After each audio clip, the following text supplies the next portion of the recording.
Buenas tardes, mi nombre es Jenny Maritza Castañeda Tapia del grado 11.1.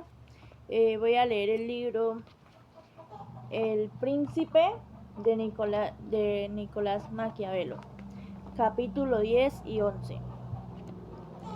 Capítulo 10. ¿Cómo deben medirse las fuerzas de los principados?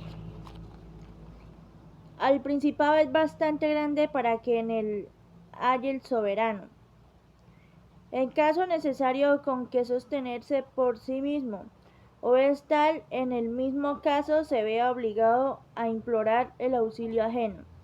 ¿Pueden los príncipes sostenerse por sí mismos cuando tienen suficientes hombres y dineros para formar el correspondiente ejército? ¿Con qué presentar batalla cualquiera que vaya a atacarlos y necesitan de otros? Los que no pudiendo salir a campaña contra los enemigos se encuentran obligados a encerrarse dentro de sus muros y limitarse a defenderlos. Se habló ya del primer caso y aún se volverá sobre él, cuando se presente ocasión oportuna. En cuanto al segundo caso, no puede menos de alentar a semejantes príncipes a fortificar la ciudad de su residencia, sin inquietarse por las restantes del país. Cualquiera que haya artillado fuertemente el lugar de su mansión y se haya portado bien con sus súbditos, no será atacado nunca sino con mucha suspección, porque los hombres miran siempre con cautela sumas las empresas que les ofrecen dificultades, y no cabe esperar un fácil triunfo asaltando la ciudad de un príncipe que le ha fortalecido en buenas condiciones y que cuenta con el amor de su pueblo. Las ciudades de Alemania son muy libres, tienen en sus alrededores pocos territorios que les pertenezcan, obedecen al emperador a la medida de su gusto, no le temen a él ni a ningún otro potentado a causa de la solidez de sus murallas, por lo que los agresores temen perder mucho tiempo y hasta sufrir un descalabro. Si toman la ofensiva contra ellas, todos tienen fosos, muros muy fuertes, cañones en abundancias y conservan en sus almacenes, bodegas y habitaciones vituallas bastantes para comer, beber y encender fuego durante un año. Fuera de esto, y a fin de alimentar suficientemente al populacho, no les falta con qué darle trabajo. También por espacio de un año, en aquellas obras públicas que son el nervio y el alma de toda ciudad, y se cuidan con esmero de que los servicios militares estén continuamente en vigor. Así un príncipe que posea por punto de resistencia una plaza fuerte y se hace amar dentro de ella, difícilmente será citado, y si lo fuera, al que lo intentase acabaría por levantar el cerco con aprobio. Son tan variables las cosas terrenas que es casi imposible que él se ataca si se ve llamado a su país por alguna inevitable vicisitud de sus estados, permanezca un año rondando con su ejército ante unos muros muy fuertes que no se les ha podido asaltar.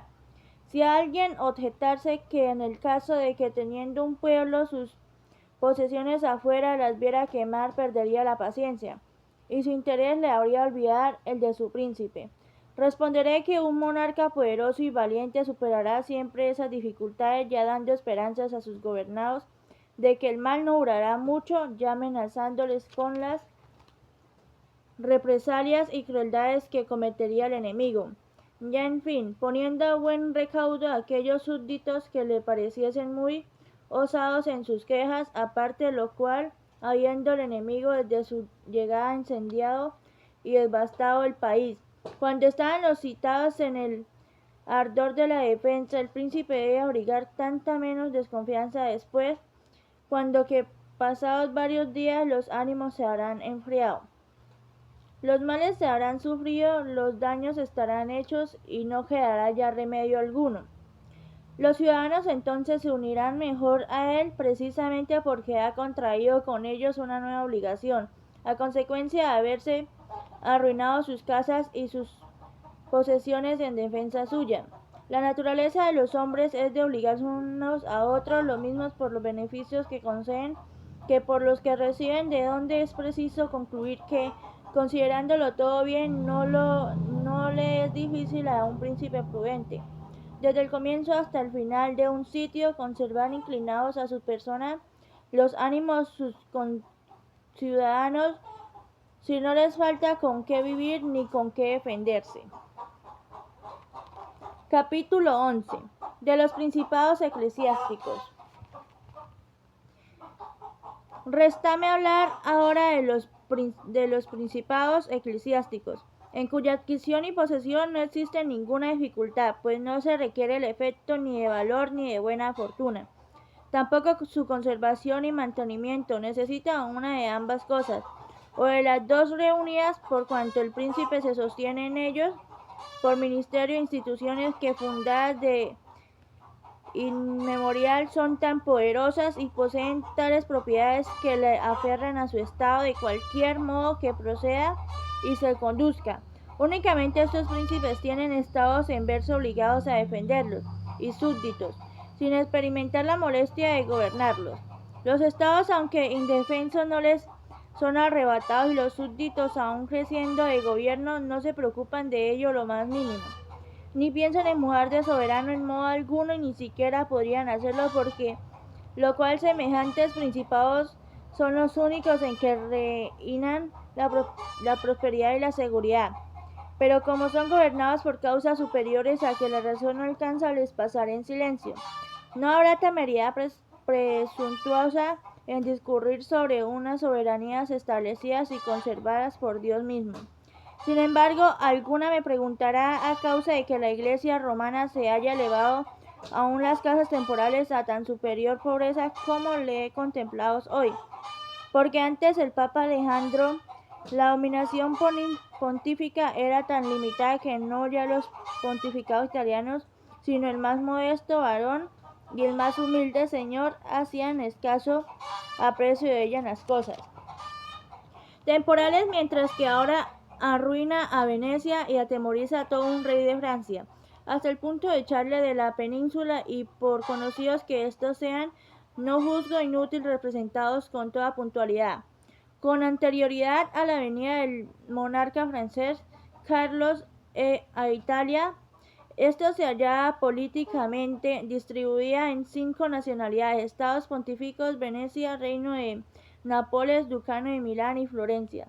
Los soberanos de los 3 últimos principados solo cuidaban de 2 cosas: que ningún extranjero trajese ejército a Italia, y que ninguno de los grupos políticos de ésta se engrandeciera a costa de los otros. Aquellos contra quienes más de importancia tomar tales precauciones eran los venecianos y el Papa. Para contener a los venecianos se requería la unión de los demás grupos, y para contener al Papa los soberanos en cuestión se valían de los varones de Roma.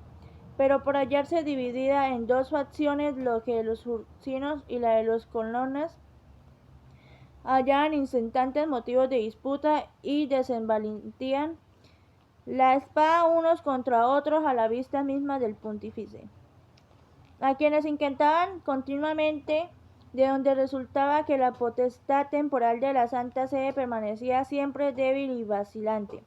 Y por más que a veces sobreviniesen un papa de recio temple, ni la energía ni el genio de alguno de estos excepcionales representantes suyos podían desembarazarle del obstáculo de referencia, a causa de la breve duración de su mandato. Sobre 10 años, unos con otros, reinaban cada papa, y por muchas molestias que se tomaran no les era posible abatir una de aquellas facciones. Si uno de ellos, por ejemplo, conseguía extinguir de las colonnas, otros le resucitaba por ser enemigo de los ursinos, no quedándole ya suficiente tiempo para aniquilarlos.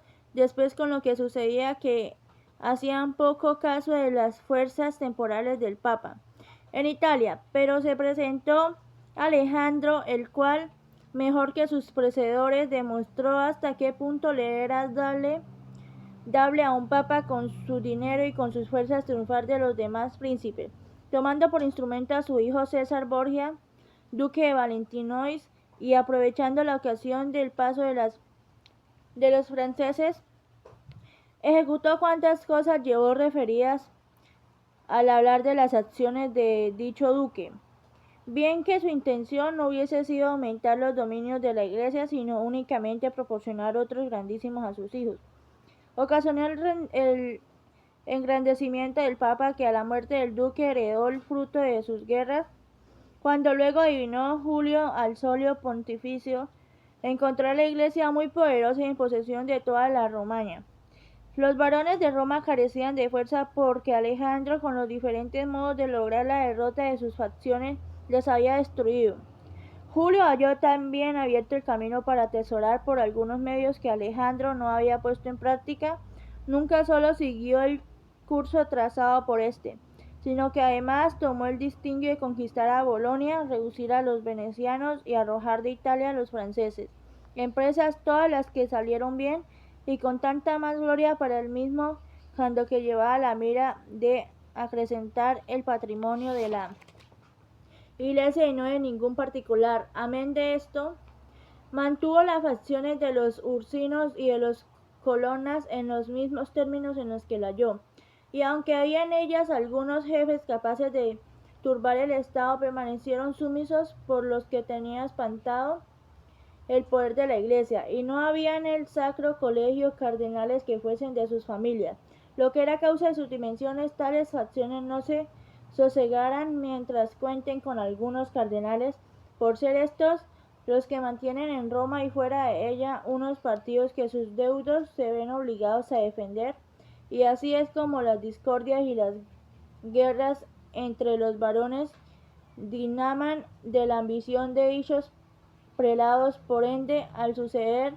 León X y Julio II, halló al Papa elevado a un altísimo grado de dominación, y hay motivos para esperar que si sus procededores lo engrandecieron con las armas, el nuevo pontífice lo engrandecerá más aún, y le hará venerar con su ingenio, con su cultura, con su bondad y con las infinitas virtudes que sobresalen en su persona. Gracias.